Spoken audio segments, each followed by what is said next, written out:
Oh my goodness. Seriously, I have to just do it. It's like I can tell myself I don't have to think about things that don't matter. I was designed to do those things. How the hell does this guy know this about me? It's impossible to not see. When Dan read for my sister, she was like, he's psychic. She's like, how does he know that? Yes. She's like, it's human design, guys. Like, it's just a testimony of how legit it is. Seriously, Danny was like FBI or CIA. He's like, how the hell does this guy know this about me? Having my chart read, there were just thing after thing after thing that I was just like, wow, that's me. This man is reading me and I've never met him before. I was in the midst of one of the biggest emotional waves I've ever been in my life, and he saved my life. It seems like everybody has the same reaction. It's that aha moment, and they want to find out more. Hello, everybody. Welcome back to another episode of the Human Design Advantage podcast. My name is Jen, and decoding the matrix for us is Dan. Hey, Dan. Jen, how are you? Good to see you. Good to see you. I am doing pretty good today. Good. We are in episode number 12 of our Wednesday night series. Tonight, we're going to be going over Jordan Peterson. Has it been 12 already? It's episode number 12. Today is July 6th, though, 2022. Before we dive in, I would like to say it would have been one thing we have to start implementing in is the energy, what's going on, because of I didn't get time to study on Mr. Peterson. I don't really know him that well because of the Georgia Guidestones going down. So I'm interested to know what was happening in space. Oh, I can imagine. If you want to pull up a just now chart, we can see what's in the sky. Is that what you were saying? Well, it'd be interesting. It would be interesting to start implementing that because I feel like we're going to have a lot more activity than just the Georgia Well, Guides. don't forget a big announcement we have on July 28th at around a little after 8 p.m. I'll come up with the exact minute and second. We're all going to be able to witness a transit going through our nodes, our personality nodes. It will exit our nodes and we'll all notice it. So the more people we can get on board to like be in a crowd and witness the crowd physically stop talking and change their energy and then come back up again, we'll all notice it at the same time. We can all be on the phone being like, oh my God, oh snap, did you see that? Yes, we have to definitely talk about that. Yeah. Any doubter about the program, running overhead, won't doubt so much then. Yeah, I want to witness that myself. Bill Gates will even shut up for a moment. And Jen Psaki too. Oh yeah. Had to. Well, do you? I can pull up the just now chart here in a moment. Do you want to go ahead and dive in, or do you have anything to say, guys? Before we get started, you know what to do. Make sure you like, subscribe, and follow the channel. Check out the links down below. Sign up for the newsletter and all that good stuff. Share this out. Tag somebody that you know would enjoy learning more about human design. Yep, share it out. So we can do either or. We can look at a transit chart, or we can jump into Jordan. Would you like to take a let's go ahead and jump into Jordan, and that will give me time to pull everything up. Okay. Mr. Jordan Peterson. So you don't know much about Jordan, Jen, but he's very influential from Canada. Jordan Peterson has been a thought leader for a long time. Lots of people watch him. He's got great big followings all over the place, and he commands large audiences everywhere he goes because he was originally, I'm trying to get a hold of him, get his chart into his hands. He originally, studied in universities and was a teacher, still is, I believe, unless faculty squashed him for not taking more jabs. But he's a psychologist. He's a bona fide psychologist, PhD. He's been talking about what his witnessing of humanity, their trends, and where people aren't standing up to be in their own righteous way. He's on to something. He's constantly keynoting himself every time he talks. And he's on to the fact that humanity has a correct way to operate, and we're currently not operating on it. He's aware of the fact that we're running a program. We're in a program, but, he just doesn't have the keynotes for it yet. as it relates to that. But he's very aware, and everyone likes to confront Jordan. Everyone likes to confront Jordan.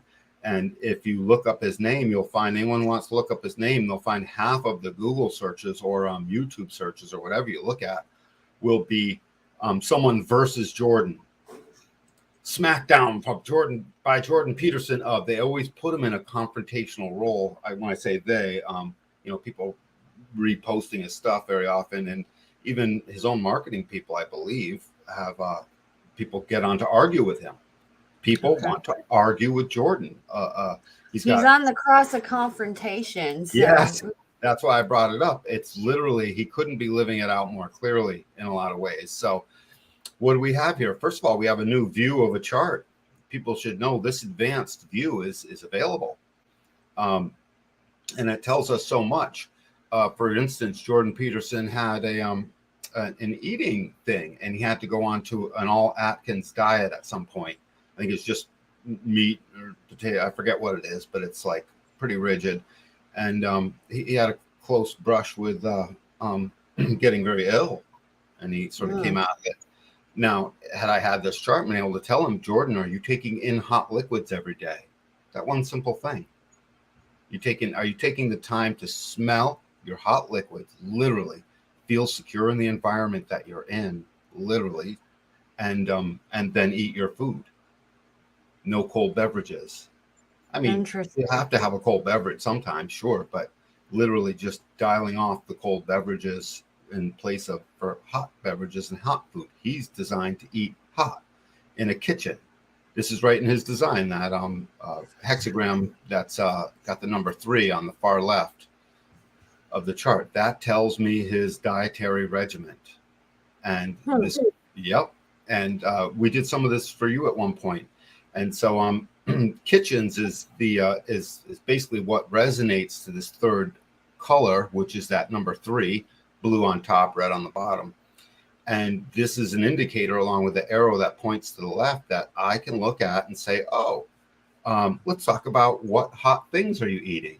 So I don't know if he literally is listened to this or not, but there's a dietary regimen he can undergo that's all about conditions, circumstances under which he eats, and strike that. The conditions is what it's called, and how he's in this energetic binary that needs to have a kitchen-like environment would be helpful, whereby he's always eating hot food.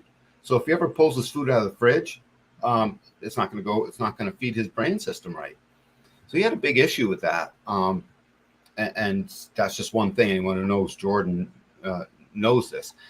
He's also argued with people up and down the aisle, feminists, a lot of feminist arguments, and he has real good arguments that come in, and he takes the heat.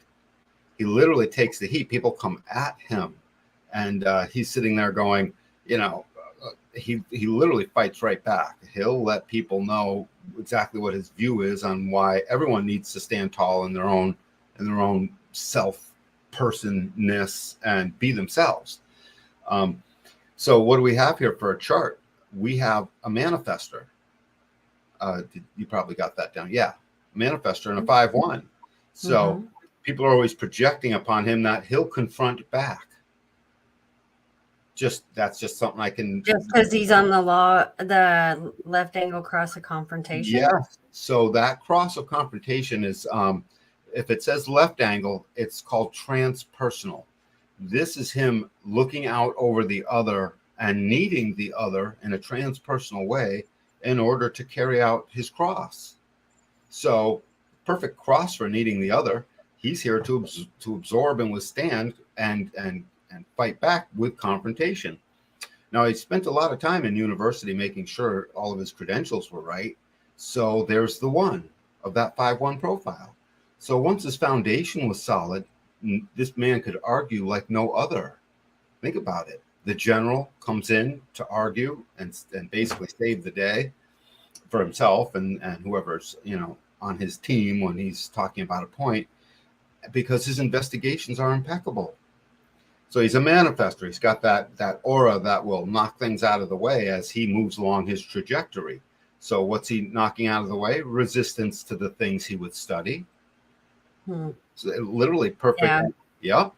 And he's emotional. So guarantee you part of his eating issues that did take place. This was like 5 or 8 years ago. He had a real close brush with, real profound illness that I guess got averted. And so he's emotional. And look, he's got a gate 55 on his body graph. We're seeing this a lot. The spirit, it's unconscious in him. So it's red. So unconsciously from his body, he's constantly being delivered his truth, what we're going to be talking about on Sunday, the red lines, how the red lines speak your truth. And so part of his truth is that he, gate 30, clings to the feeling that he's about to be confrontational with, and he should cling to it. He should literally want to see it through.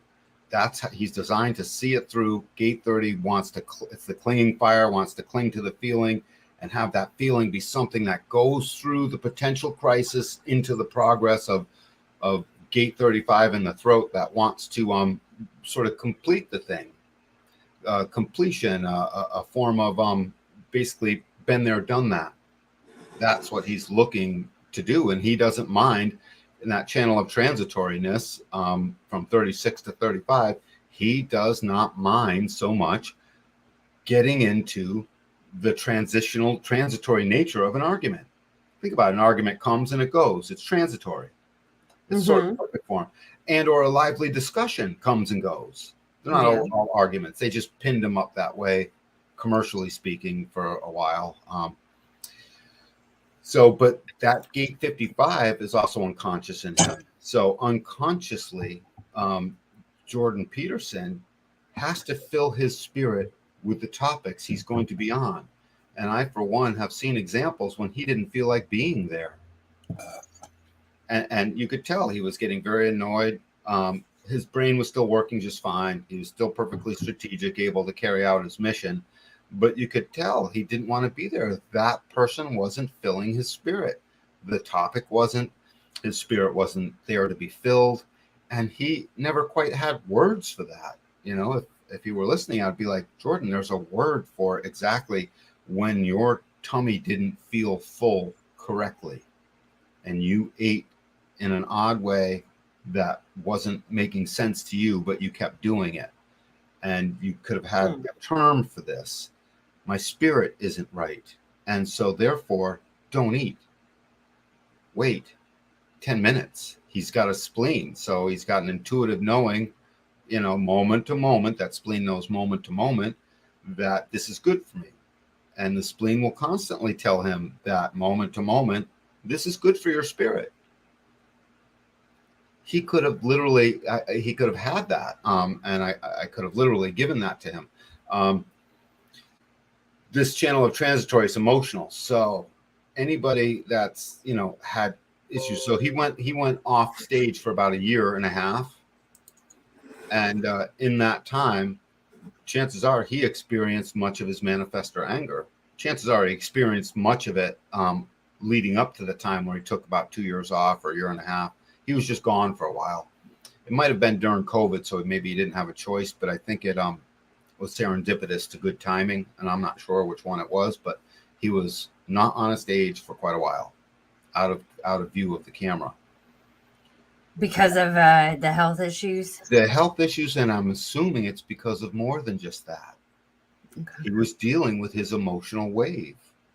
Most likely. Crashing up and down. Intense. Yeah, and get real intense. And so now this is on the outside, that emotional wave, 36 up to 35.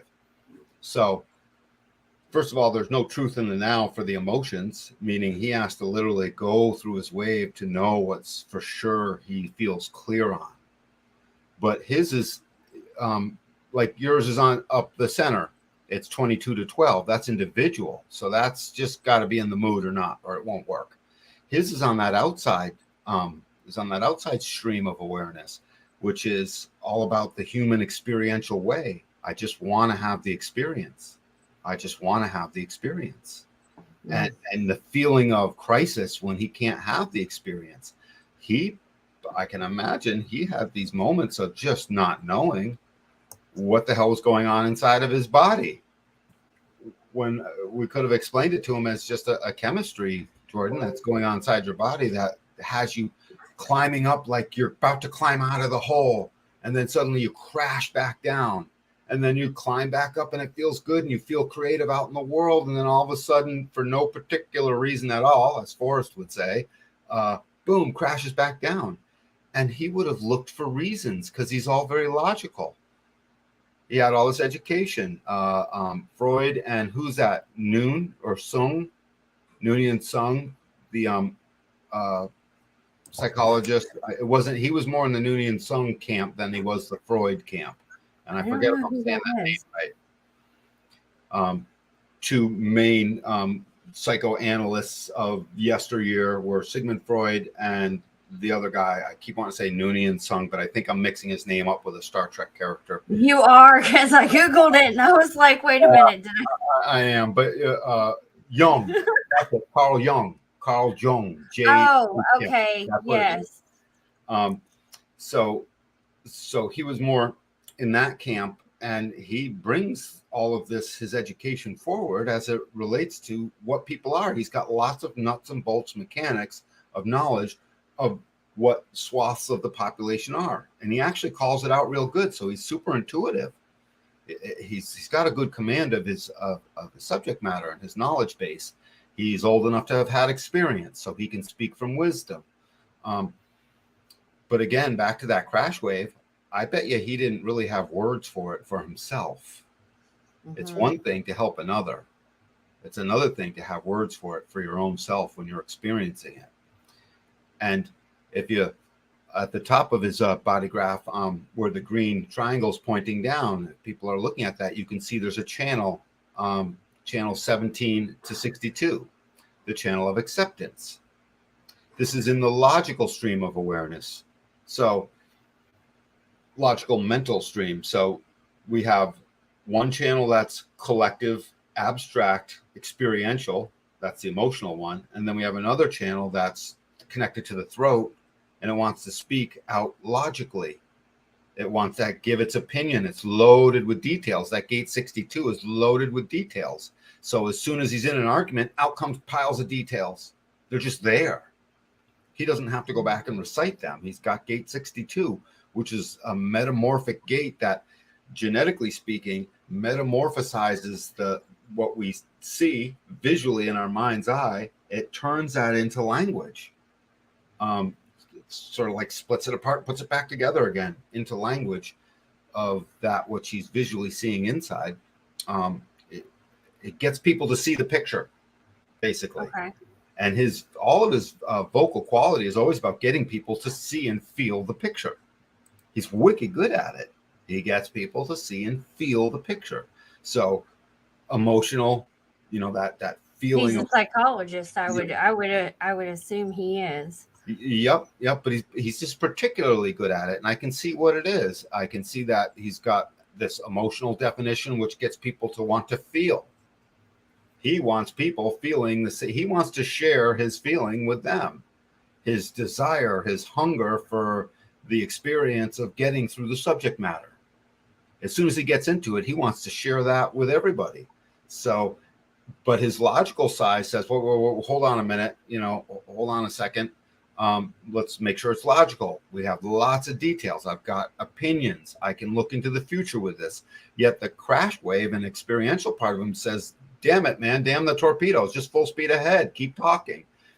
These two things together inside of a human make for a dynamic stage presence. And as soon as he gets going, he's just so dynamic. It's like, wow. So he's got no music. He's going to make that impact. And he's designed to make an impact. And he's the general. Yeah, I mean, he's got everything going for him in that way. We have comments whenever you're ready. Fire away. Savannah. Can you read it? So it's like it has logic channels, but then also has an emotional wave to his personality. Absolutely. Yeah. So picture putting that together. Now, you're a young kid and you put it together and your mom and dad give you some things and you sort of make sense of it that way. And then suddenly you're homogenized away from your nature. And then you start to grow up and realize, hey, if I get into school and have lots of details and facts, I'll be able to have the experiences I want. So his trajectory took him to school so he could study and get that foundation. So, I mean, he lived his path took him right along his incarnation cross. So then having that all work out, I'll read the question in a second. Having that all work out that way, suddenly he becomes the person with logical details on a narrative that assuages doubt sort of and puts knowing into the future. That's what Jordan's good at, putting his knowing into the now, speaking into the future, into the present with his audience, speaking into the future. This is a particular knack he has. And so his body graph says he would have this knack unless he's all at odds with himself. If he was all at odds with himself, he would just be an angry wreck. This man has blown up. This man is absolutely, I mean, he's got the most explosive wave, other than the source wave, maybe, but the most explosive emotional wave you can have. This manifesting channel of transitoriness directly to the throat, having a crash wave process. So an emotional process, not one that like spikes up or spikes down and can plane along, not one that takes a while to really get ratcheted up. It really takes a lot. This one can just out of the blue, bam, this is great. Out of the blue, bam, I'm gonna kill it. You know, I'm down. And because it's unconscious, this stuff would hit him like a ton of bricks. He would wonder if there's something wrong with him. Interesting. Yeah. And what was that question she had about the red lines? It was one before. Okay. No, it was this pretty much the same comment. She put, so it is like he's both logical and emotional together. Right. So logical and emotional together. And plus, yes, that red coming off of the solar plex. So the solar plex is what's giving the wave. The solar plex gives the wave. It's a motor. Think of it like a power bank. And it's just sitting there waiting to release its emotional power. And every gate coming off of his solar plex is red. So he's unconscious and unaware that he has this. Yeah. Except he's learned to notice it as a trait. But then again, he's got a manifestor. He's got a manifestor as a type. So he's a manifestor type. So I know manifestors really well. As soon as they dealt with it, they just want to move on, you know. So I can see him rationalizing logically through his opinions and all the details he picked up at college. I can see him applying names to these feelings and just rationalizing them away. He's got the gate of rationalizing, gate 25, at the top of that ajna. The black gate pointing up on the top gate, of the the 25? Green ajna, 24. Oh, I thought you said 25. Yep, 24. And so that's there. So that wants to rationalize things. It just wants to quiet the noise of not knowing.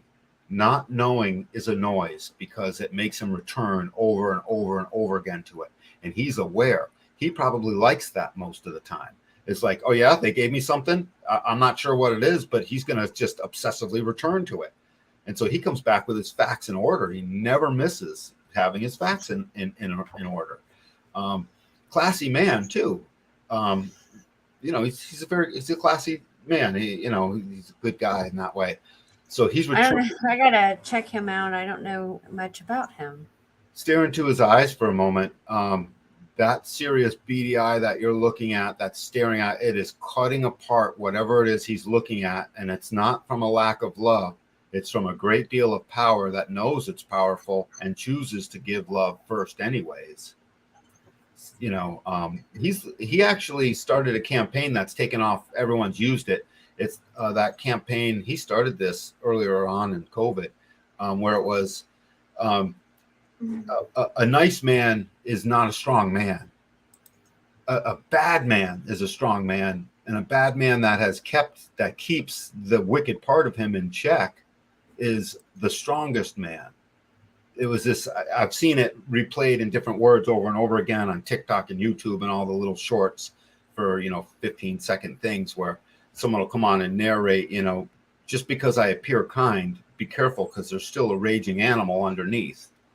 Well, I believe everybody has that inside of them. Right. So fake niceness is like just makes people soft, but knowing that you're in control of your monster makes you strong, makes you able to do the right thing and be in society. So, but back to this emotional way of his, he wouldn't have even known.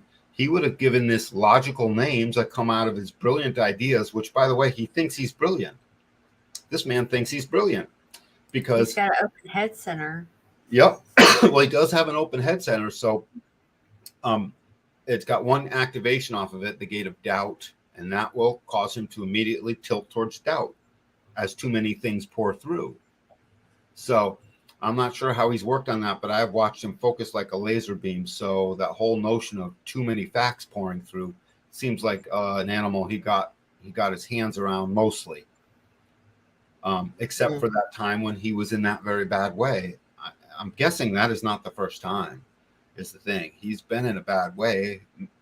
Most likely it's not the first time. No, he's been in a bad way, all throughout his life at times, wondering what it was. And then as soon as the details came along and he figured his way on out of it, he wouldn't have known to just give credit that the wave never lasts. The wave itself ended. It wasn't Are his there tools to help, because I'm looking for tools for my waves. I mean, I like that we can see that this is in the design. Yeah. How do we offer solutions for this? Well, if Jordan Peterson was watching, what would you advise him to do next time he has an emotional wave? Recognize that it always ends. First things first. Okay. In the experiencing of it, recognize it early on, as soon as it hits, recognize that as it's hitting, recognize this thing always ends. And that won't help him as much on the first time. But as soon as it does end, the next time it comes along, he could have experienced that, hey, it ended. And the kid said it always ends. Let's see if it ends again. You know what I'm so experiencing it would have done that it always ends. Next thing, that down on the emotional wave is something that actually gets you smarter, wiser, and bolsters your creativity and brings out the most authentic, genius, creative way is as soon as you're coming back up out of the downside of your wave.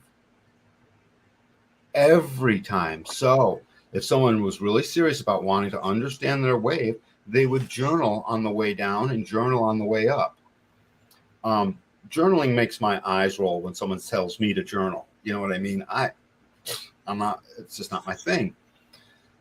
But for a lot of people may think that. So to make it simple, there are several different ways that you can journal. You don't have to just write in a journal. You can do clips. You can create your own. Like I have my own Telegram saved chat where I'll do voice messages to dump ideas. There are several different ways outside of you literally thinking that you have to have a pen and a piece of paper. My limited thinking. Yeah. That's funny. No, I just wanted to say that for anybody that is watching. You could just speak into your recorder on your phone, your voice. Yeah, recorder. there are several different ways, but you're right. It's good to get that out.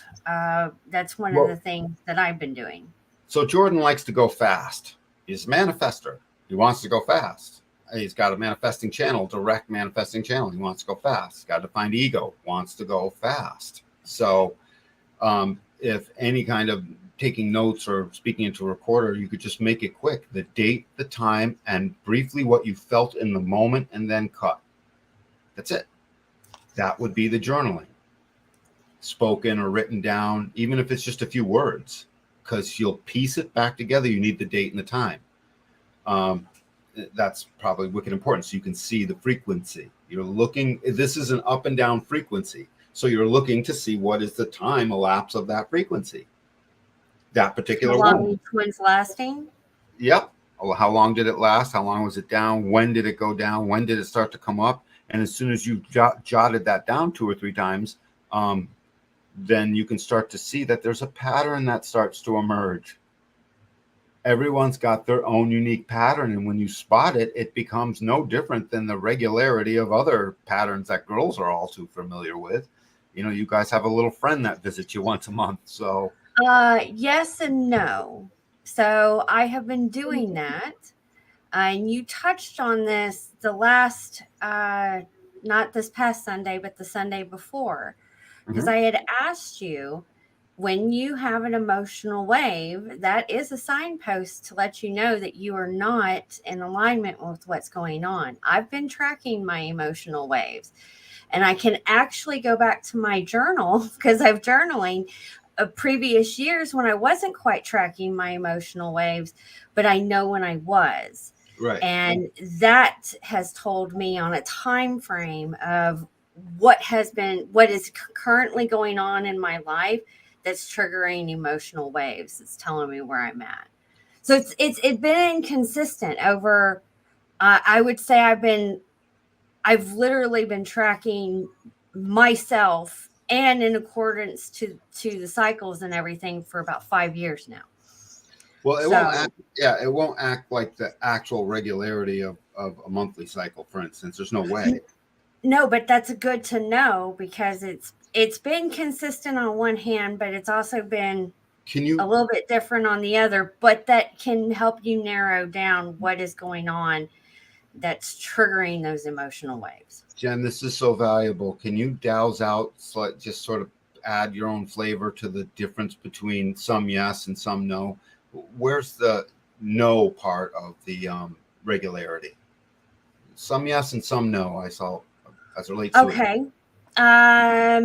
So I was not having emotional waves when I was particularly working on something or I was tracking it. I wasn't I didn't have a lot of stuff currently like going on in my life. So my not having emotional waves were more consistent. My emotional waves were very few. Right. And going back to cycles, I tracked that because I was going through the change. So my emotions were something that I was constantly checked in with because the last thing I wanted to do was be emotional and project that on someone else. Right. So, but I noticed that what I was doing to maintain that, meditating, journaling, mindfulness, eating right, all those things play a part. They were slim. So now I have things that are currently going on in my life, and it's helping me narrow down what keeps triggering those emotional waves. And I've been putting different tools in my toolbox to see which ones are working fast. There's the Gateway Experience actually has a meditation where you do this color therapy, and it's colored breathing. And that actually has been helping me. And the Gateway Experience, for anybody who doesn't know what that is literally, it's the instruction manual on different. So how I would say it is that human design is the instruction manual to your vehicle, where Gateway Experience is adding upgrades to your vehicle. It's hacks and different things that you can do to shift the energy within your body. I love this. Is that a website someone just goes to? It's the Monroe Institute. I have access. There's the Army did a whole extensive research on it, enough to put it on the FBI.gov website, which is very interesting reading. Yeah. So for anybody who wants that, I can definitely list it down below. Good old Army. We are pulling some recordings together. The ones that were on YouTube, the set, they disappeared. So I'm getting access to the recordings. But if you want to get into something similar to that, I highly recommend doing any type of synchronized meditation.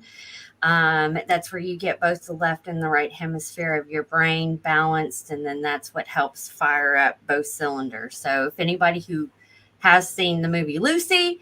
That is true. So synchronized meditation will change your world. So I must have watched that movie about 10 or 12 times. yeah, well, it's true. We only use 10% is slim. I mean, if we look at the collective and that's at 10%, then I'm operating on way much more with some people but I work at it. It's something that it's a lot of tools to get where my conscious level is. Yep. No, I totally get it. So, so then he would be able to journal and start to watch that, because his wave is different. So yours comes in a pulse, meaning it's not there and then it's there.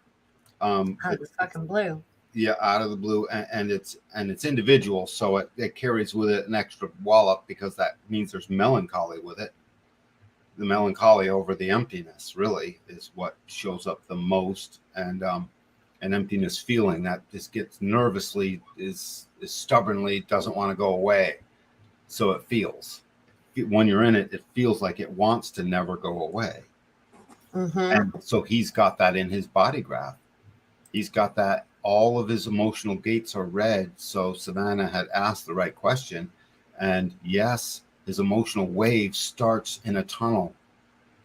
And how is it experienced? He finds himself gate 35 exploding out of his throat, or gate 33 remembering and coming back to the thing he knew from before. So he's got all of this collective definition, and then he shows up with this one piece of tribal definition, split off from everything. That channel of the transmitter, you have that. Savannah has that. This channel of a transmitter is a very powerful ego channel. It's here to transmit a message in the hopes of preservation for the tribe. It's trying to carry out the orders of preservation. Tribal preservation requires, to preserve the tribe, requires a certain set of values, a certain instinctual knowing of what's best for the tribe, the ability to manipulate what is it you're saying, manipulate your tone of voice, manipulate the words you use, just manipulate what it is you're saying in order to convey the message. And he's been trying to convey a message to the global tribe of humans, that's you and I included, to wake up and get off our entitled asses about trying to think that we get to have our way and no one can upset us, or else that's violence. He's been lashing out against that recently. And if I had taken time to get one clip, I would have played the clip of him talking about Justin Trudeau. Someone shows an image of Justin, and Justin saying, and the guns, and it's for the safety of all Canadians. And they stopped it there. And Justin had said, he had successfully said 8 or 12 nothings. You know how when you say nothing, but you say it different ways for a whole minute? And yes, you could sound smart if you weren't listening to him closely, but if you were listening, you're like, you successfully said nothing. And he was like, and the commentator clipped him, and he just like stopped it, paused it right there, and he's like, Jordan, what do you think of our prime minister? That man's a fucking liar, and I wouldn't believe a thing that comes out of his mouth. He's a polished politician that has got a smooth, polished act that he acts out at all times, and I don't see a piece of genuine flesh on his body. Something of that nature. He came right out. It was like no hesitation. That's the transmitter. So let's add up these keynotes. We've got the manifester. So there's the impactor on that statement. Mm-hmm. The ego, transmit the right message. The logic with the details to speak it all out right. And then this channel of the prodigal, which goes from 13 to 33. The G center, the yellow diamond going up to the throat, a short little channel there. And that's called the channel of the prodigal. So that would have helped him remember all the things he needed to remember, because he's been listening for so long. That's where the listener finally speaks what they remember. And that by definition is a prodigal. The prodigal kind of goes away, picks up all the information, and comes back and tells the story over what was the scoop. So he's always prepared to transmit the message of what's the story in a logical fashion with a lot of ego manifester zeal, get emotionally charged, filling his spirit, while he breaks through the crisis of maybe not knowing to the progress of, not only did I know, but I delivered it like $1 million. And because all of his awareness is unconscious, except for, well, excuse me, on the right-hand side, and the ajna, all of his mental awareness except for one gate is unconscious. So the channel that is giving him his most profound awareness starts out with the opinions he has that comes out of nowhere. They're all sitting there. So as he hears himself speak, he's like, man, I'm freaking smart. I can see that. Like, he goes home and pats himself on the back a little bit, which is perfect for the ego being, right? Give the ego being their ego reward. Mm-hmm. And I've seen him carry on for long spells of time because of that ego reward. That ego reward fills his spirit. So when the argument is like, and he's in a thing or the discussion is heated and he's got all the right stuff and it's coming out and you can tell he's not fishing at all for anything. Oh, that's such a reward. Oh, the spirit gets filled. Oh, the crisis is averted. Gate 36, no crisis. Gate 6, no friction. Just sailing right through. Oh, I'm saying all the right stuff. Unconscious opinions and going through the ajna center, conceptualizing all of where the details are going to be placed together for expression. All that's unconscious. The details he's aware of, so he can look at the details. I got all these details, but it was his unconscious mind that put them together in the concept that he spits out. So here he is doing all of this stuff like live, rapid fire, with a powerful sense of identity, making an impact. And I notice when he gets in these roundtables where people will gang up on him. He volunteers for this stuff, by the way. Well, yeah, I would say so if he's on the left cross of confrontation. He's probably looking for it all the time. Well, the thing is, this cross made him sick too, because there's a measure, right? Everything in measure. I'm on the cross if I like Captain Crunch sometimes, but if I only eat Captain Crunch and Fruit Loops, I'm going to get sick. Not unless your dietary is designed that way. Well, ultimately, yeah, but I'm just saying if I'm on an all sugar diet, what I'm getting at is like, it's a, yeah, you're right. It's an amount of measure. And I feel like every once in a while, he lost track of the measure. Mm-hmm. And so whereas one of the big spots a manifestor or anybody but a generator, all the non-generator types, they all have one thing in common, that open sacral, which forgets to really track when enough is enough. So I see him get on these things and suddenly there's someone else is confrontational and he goes in at them. And I've seen him in these close quarters where people back up a little bit. Now, if they're emotional, they can probably lean right in. But emotional and ego defined as he is, people back up a little bit. Impacting aura, emotionally charged waves, piles of details flying out. How? Fast. And an ego roar that's transmitting the message. This man is, put him in the UN, man. Never mind the UN. Make this man the president of both countries for a little while. Actually, he's a perfect leader for this kind of thing. Literally. I want him in charge of something I care about, because for a week or two anyways. So I got to scope him out first. That open head center and his following just make me hesitant.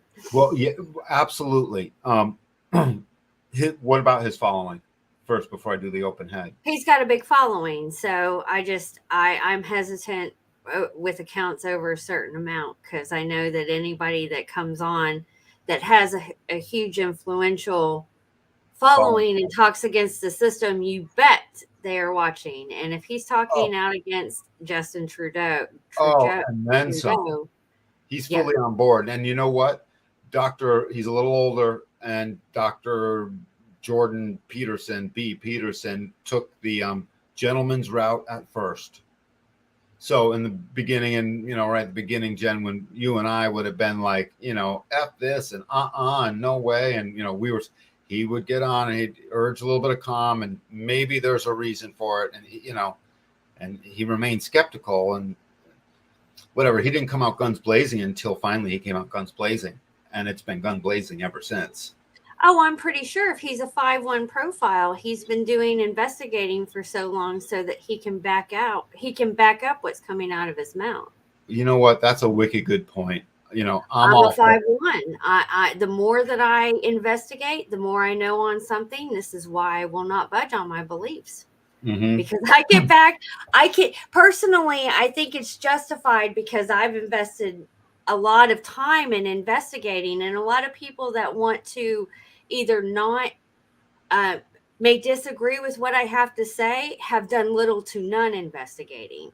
So it's that putting in that time, but I don't speak about something until I've investigated myself. Even in my ceremonies that I'm doing now, I've been tracking the moon for 5 years, but here I'm just now incorporating it because I've personally done my own trial and error, kind of say. So it makes sense why he would do that. He was in investigating mode, so that he could retain and gain all the knowledge that he needed to go to the next level. And when he came out, his manifestor self impacted everything. Everything. He started to make an impact, and he's currently making an impact as we speak. So this man is designed to be an impact machine. He's also designed to get sick fast when he doesn't know when enough is enough, when he finds out that his open head, through the agency of doubt and trying to rationalize the doubt in order to make it logical. That's a lot of process all in one little spot. And the rationalizing of the doubt would be something that an open head center was trying to take on. That means that open head center is always taking on water while it's trying to scoop out. He's always taking on water while he's trying to scoop it out. Doubt water. The ship is always taking on doubt water. Too many things. So if you've got an open head center, you're prone to not knowing what to think about, thinking about too many things, wanting to know what the answers to all the questions are, wanting to know what all the questions are. What else could I ask? You know, so this could plague him at times. But mostly he seems to have gotten a handle on that. What I see with Jordan is he is under pressure to approach, and he loses track of when enough is enough. And he can easily start getting into when he gets home and he's not on. Maybe he just turns it off while he's on. He turns off that open head center and puts himself into go mode. I can see that. But when he's home by himself, there is stuff running through his mind, and he should know his mind is open to all the things that could run through. He's not just in a mental malaise of too many things coming in and it being a mental anxiety. That's not what that is. That's him filtering the inspiration field of the planet. Doubt is an inspiration. Thinking and not knowing turned into knowing, that's an inspiration.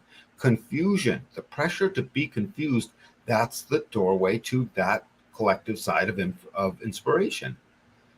The inspiration that gets cognated, that we put, comes out of our head and actually we can vocalize, now relieves those pressures.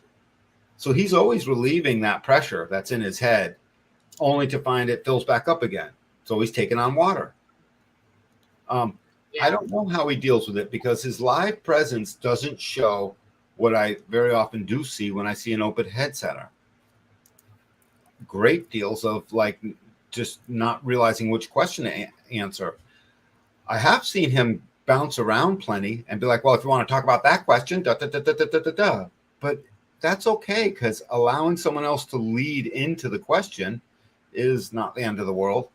And the only other time I've seen his open head center really get in the way is when he's talking. I watch that open head center take in everything and move in 100 directions, but he always sews it back up. So something tells me he's got a game on in a strategic way when he enters the stage and he comes on camera. But at home, when you're off camera and you got your private face on, different story. That thing's taking on water. And that open sacral is not knowing when enough is enough. And that anger that does show up because he's not aware that the emotional melancholy that's going to pour into him is not something that needs a reason, or it's not something that his logical mind needs to transmit a message for. See, that logical mind is part voodoo to him, because he thinks he has all the details, which he does. He's got lots of details. Well, there's a curse in too many details. suddenly you think you're right. Right? Or you think you know. And I'm sorry, once you think you know, you might get stuck there. And so Well, the more you go on the journey, or the more you wake up, you'll realize that the more you know, the more you think you know, the more you realize you don't know. Right. You can guarantee that one.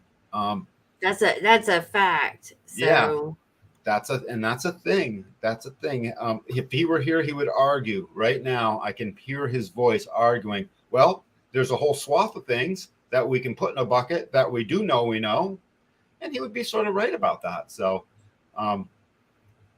I can see him doing that now. Confrontation. He's living out his cross. He's transmitting the messages he wishes to transmit. He was a little slow on the uptake as it relates to the tyranny afoot. You know what I mean? He could have preempted that 6 more months, but he was investigating. That's all good. And rapid fire logic is coming out of this man, fueled by rationalizing and having the depth to have made sense of so many things. I'm looking at his gate 48 off of his spleen. A little depth.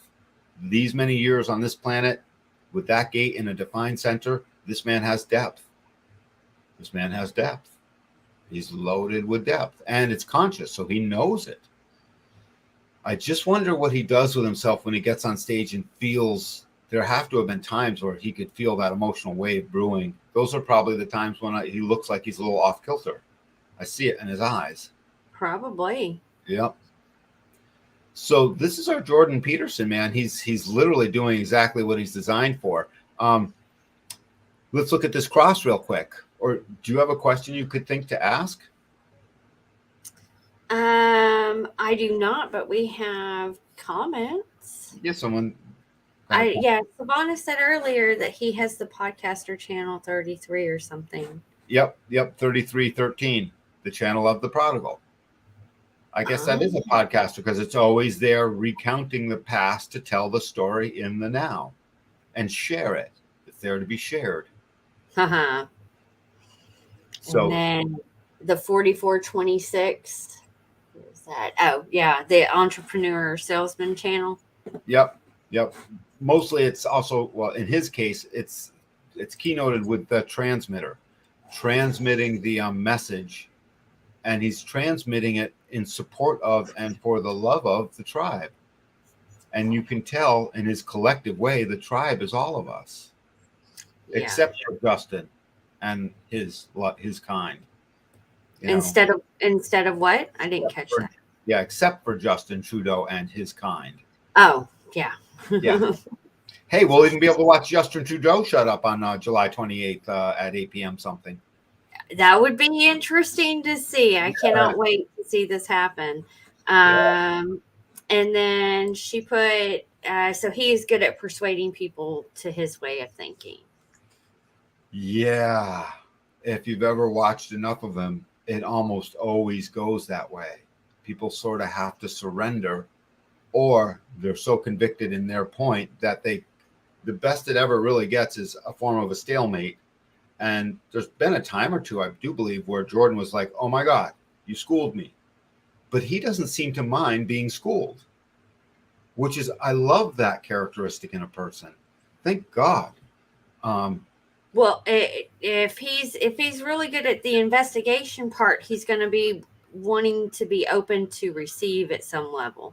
You know what? Thank you, Jen. You just keynoted one of the role functions of the first line.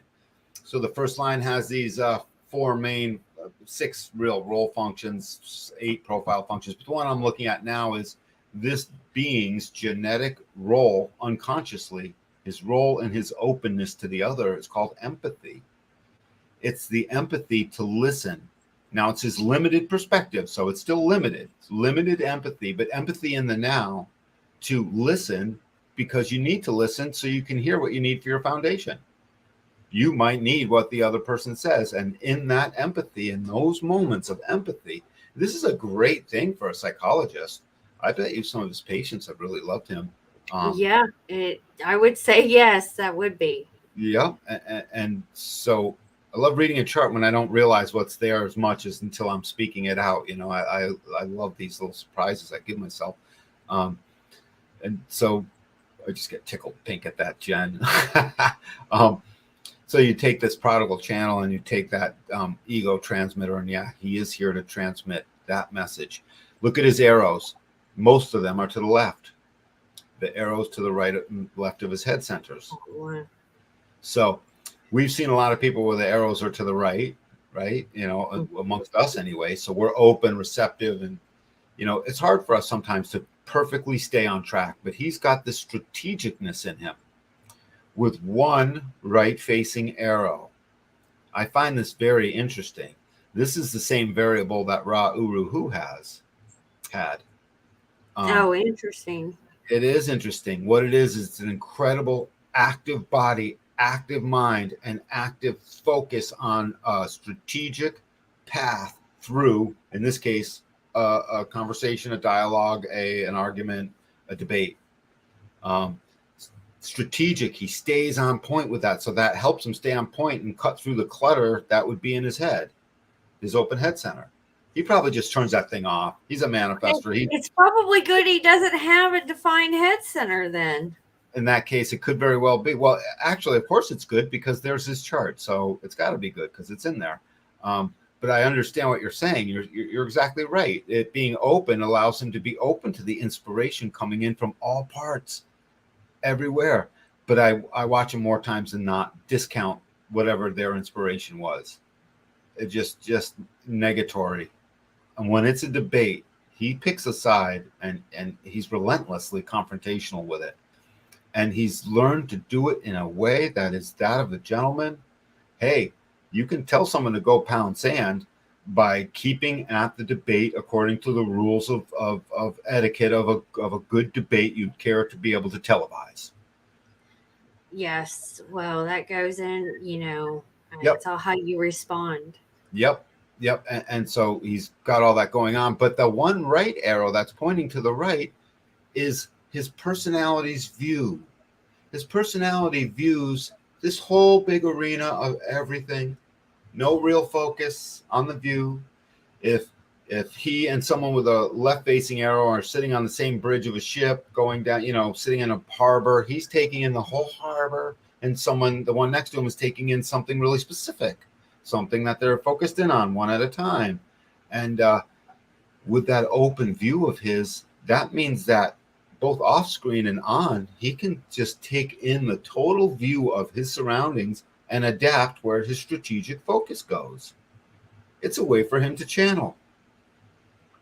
When you've got just one right facing arrow, what you've got is a strategic machine that has its one way tied to the future of channeling and basically knowing what's next without knowing it. Knowing without knowing, you know, because it shows up as soon as you need to know. Mm-hmm. That's a genetic trait humanity has. Knowing what we need to know, but not knowing that you know it. And as soon as you surrender to the last part of that statement, you realize you know that you will know it when you need to. Yeah, I know that. Yes. Well, that's a hell of a surrender. How many times have we driven ourselves crazy trying to write cliff notes or practice the argument in our head or assume what the other will say? I still practice the argument. Well, I take that back. I don't practice the argument or like play the scenario in my head. When I am journaling, going back to what we were saying earlier, I use those moments to brain dump. So I just get it all out so that it's there, right, and then I can put it together later. But what I am learning how to do is, especially in my presentations, I like to have them all organized. So I'm being told I don't need to do that. I can do whatever presentation in the moment. I don't have to be all organized, but for me, it helps me stay on track. So it's like I premeditate what I need to do. But going to Ho'oponopono, Dr. Lin talked about that. He never, in his whole training, he never planned for any of it because he said if you are in the law of inspiration, then you don't need to plan because you're direct tuned to the divine, and you're going to be used as the instrument you were created to be used as. That's amazing. I love Hugh Len. He's amazing. He taught me so much. So let's see something else interesting about this man. So, yeah, on the right-hand side, you see the two numbers. They're in blue hexagrams to the right of the sun, earth, and the nodes. These? Yep, the two hexagrams I'm looking at now. That number 2 is his personality's motivation. When he's aligned to it, he's healthy. When he's in transference, he feels guilty. He's got a guilt that feels like he needs to do something. It's a thing that shows up when that's what helps make him, when he's in his proper alignment, he's aligned. If we have the right time, his alignment is to hope.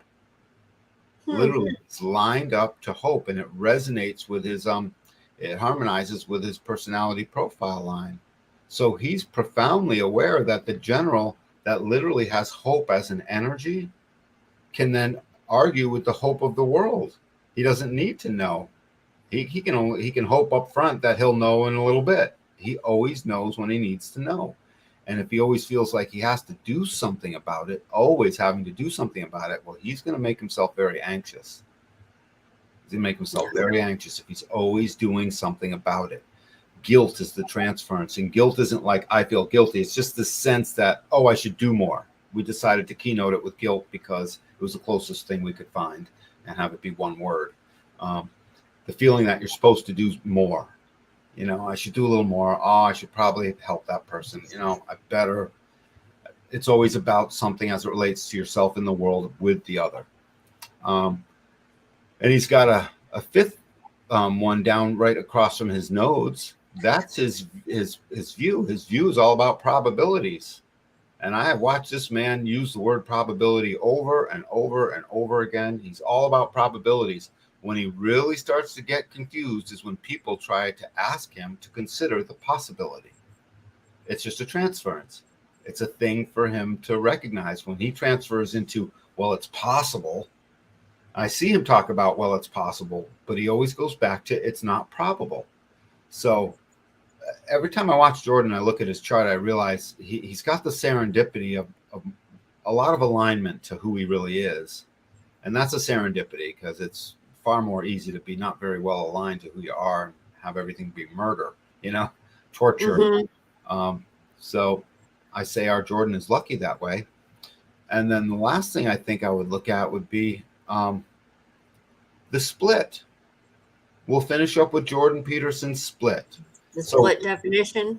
So we've already determined he's a manifester. He's had his moments of rage and anger. And I hope he knows that. I hope he goes back and says, yeah, I was there, and not apologize for it. He's here to impact. He's a master arguer with the discovery and the investigation of all the details.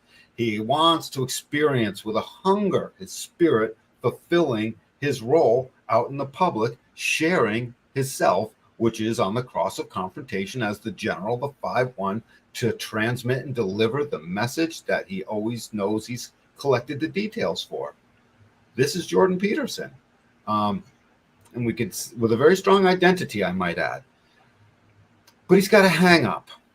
And and he probably has talked about his hang up. Gate 48 off of the spleen. At this point, yes. Well, where doesn't it go, Jen? It stops. Look at the gate he doesn't have. Gate 16. Yes. So nothing wrong with him. It's not missing. It's just wasn't differentiated in him. But this is a split definition. So if you notice, look at how that ego and the spleen are connected, but you can't find a single gate that connects it to the rest of his definition. It's split off. There's two parts to Jordan. Asking Jordan to be quick on something he's not ready to be quick on is torture to him. So when you say split, what exactly do you mean by that? Like two different? I mean, called, the term is split definition. So he's got definition is where you have a channel between two centers that creates the definition. And a split definition is when you have a definition and it's split from the other part, the other definition. Like you have one continuous definition in, oh no, you have a split definition in your body graph. Savannah has one continuous definition. So Okay. it's a single def. They tend to be a little bit quicker. Split definitions have a hang up. Split definitions are always trying to fill in the gate that bridges their split. They think it's a problem. If you had my chart up, I'd show you my split. It's so easy to see, and you could see where all my problems were my whole life until I found out. I do not have it. I changed the slides. This is Oh, the only good. slide I have in this presentation. Actually, that's all we need. It's all we need. So gate 16 is what's missing. He will run into endless gate 16s in his lifetime. However, without it there, that's the gate of skills that brings to the throat all of the depth that's in 48. So gate 48 has been building up this cauldron of depth, a big giant well of depth and knowing. It's the spleen. So the spleen's always aware of what keeps us safe. It's in that stream that we call taste. So it's how would you really like things to go? A depth on how you would like things to go. That's, in this case, needs to be shared, and per his definition, needs to be supportive of the tribe. His depth wants to be supportive of the tribe, but he can't always get his depth out. And now I know why. It just occurred to me why he accepts all those confrontations live in aura to the person. He's always sitting right across from him. And it's because people fill in that gate 16 more often than not. Would be my guess. So suddenly the skills come. So he hasn't concerned himself with depth. He's concerned himself with how come I can't have all the skills to do all this the way I want. Now, I'm not sure where that has affected him in his life because he doesn't really show it on stage, but it's there for him. He's got a hang up about having the skills, the full identification. What fully do I wish to identify with that I know I'm going to identify with something and I'm going to repeat this pattern over and over again. I'm going to get so good at it, but no gate 16. So really, it's hard to do. In fact, he would find himself yearning for gate 16 to give him the gate of enthusiasm and the enthusiastic gate of skills that will draw the depth into articulation that is shared with the collective. That's what would have happened with that channel had he had the whole channel. But nope, he's missing a gate. Interesting. There's one other gate that connects it, two others actually. So the next one is from the solar plex. Look at gate 37 is missing. He's got a gate 40. The gate of denial, aloneness coming off the ego, but no gate 37. So he's been mad when the affection wasn't there.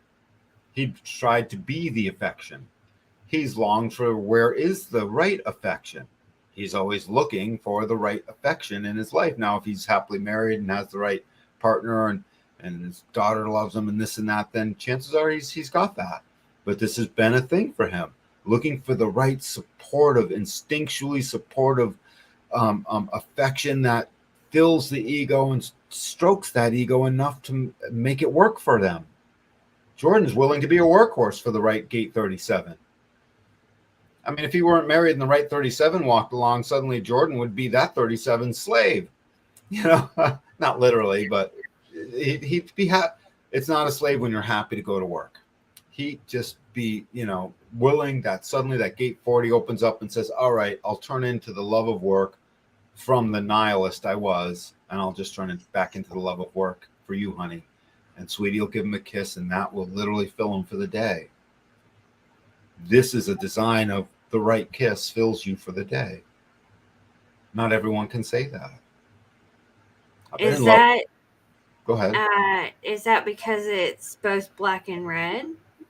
That helps. Meaning it's doubly defined in his body graph, so it's extra pronounced. When you see it black and red, it means it's definitely extra pronounced because you got it twice instead of just once. The last gate, the one that shows up the most in his life and probably was a good part of his illness, he's got gate 45 coming off of the throat. But it doesn't go to the ego. Missing gate 21, the hunter, the controller, the gate of control. It's called biting through the resistance to have the control of the kingdom, basically. This is the tribal voice.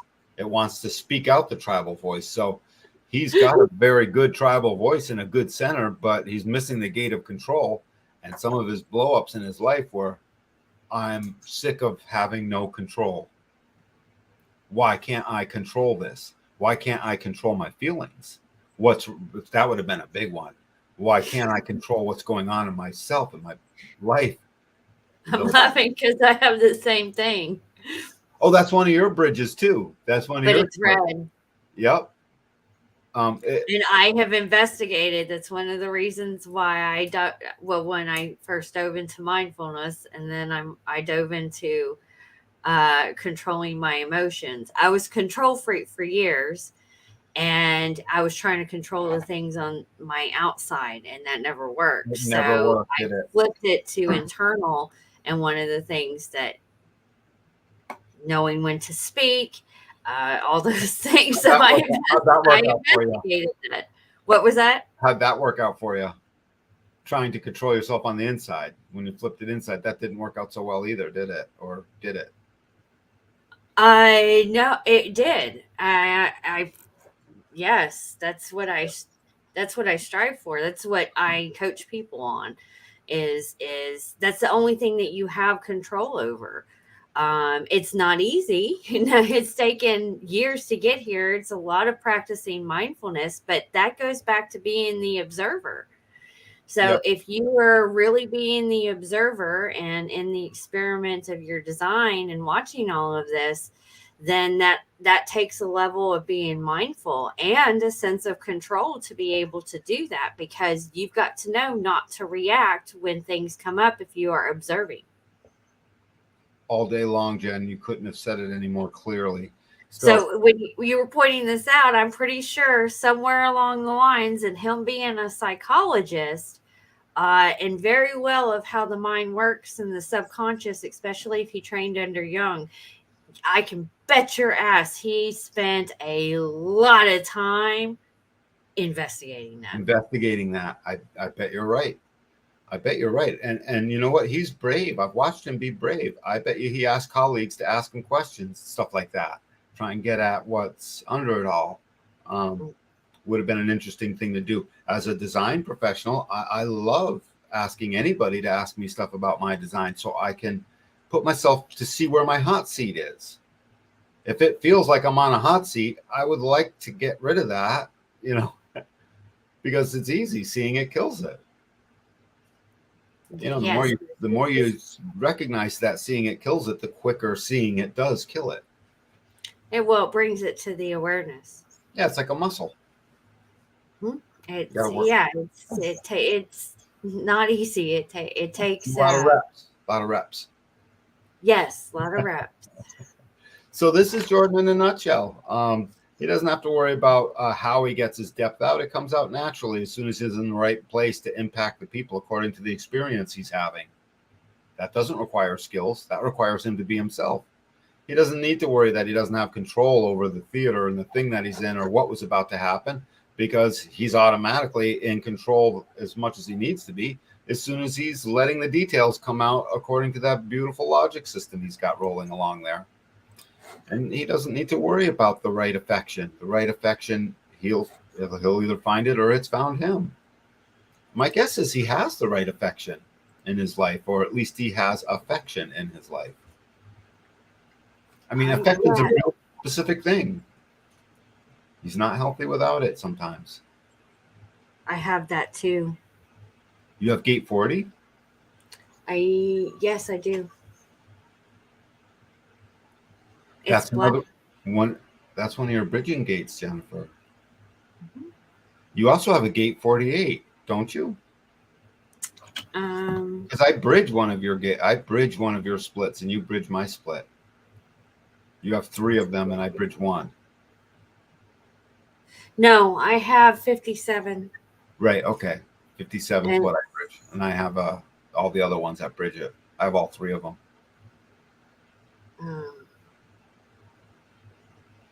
Yeah. Yep, I have 34, 20, and 10. So that's an electromagnetic 3 separate times. We are with each other on that. So yeah, this is Jordan in a nutshell. Don't feel the pressure, Jordan. It's not your pressure, buddy. It's just an open root center with a gate 19 that wants to approach. It wants to approach the right tribal bargain and support it with your message. Shazam. Excellent. Yep. Excellent.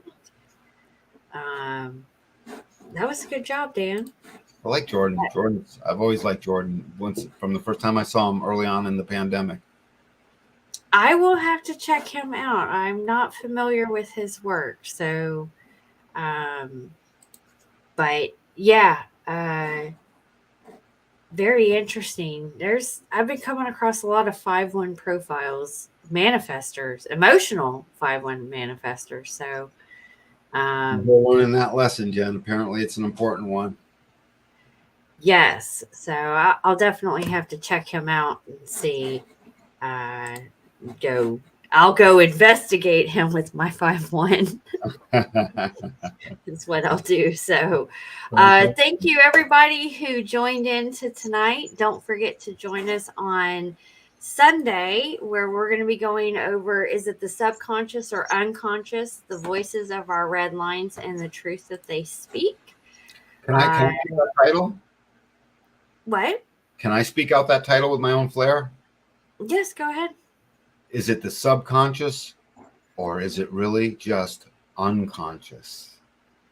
The red lines and the truth they speak to us. Yes, that was perfect. So thank you, Dan. Thank you, everybody who tuned in. Don't forget to like and subscribe and follow the show and share this out. And if you haven't had a session with Dan yet, you can check out the links down below and book your session. So with that said, everybody have a wonderful Wednesday evening. Rock and roll, guys.